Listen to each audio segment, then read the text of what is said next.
everyone, it's Gabija, and today we're going to be talking about grooming brows here at Walgreens. Here are my brows, the before. So as you can see, I'm growing quite a bit underneath my brow. I also have some above, especially in this area for some reason. For this, I like to use the Nair Wax Strips. I love that they come in various sizes. Though you can also get them in bigger sizes to wax your legs, under your arms and whatnot. And this one is a facial one, which you can also use for a bikini line. So this one is a little bit more for the delicate areas of your skin, which I like. There's a larger size and then there's a smaller size.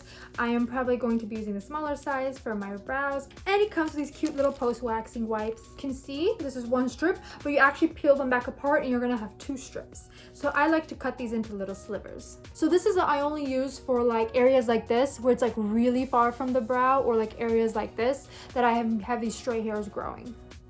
So I peel it off, you see, and you have two strips. And for the first one, I'm going to put it right here.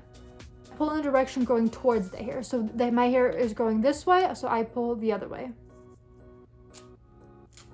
opposite way. Then I get all these little baby hairs that came off. The best tweezers that I know of is Tweezerman. I absolutely love these tweezers. They also come in a variety of colors. Now I'm just going to tweeze my brows. I like to use some clear brow gel. Just kind of feather them up and keep them in place. I just like to brush in an upward motion first, and then afterwards I just like to brush right here along the sides.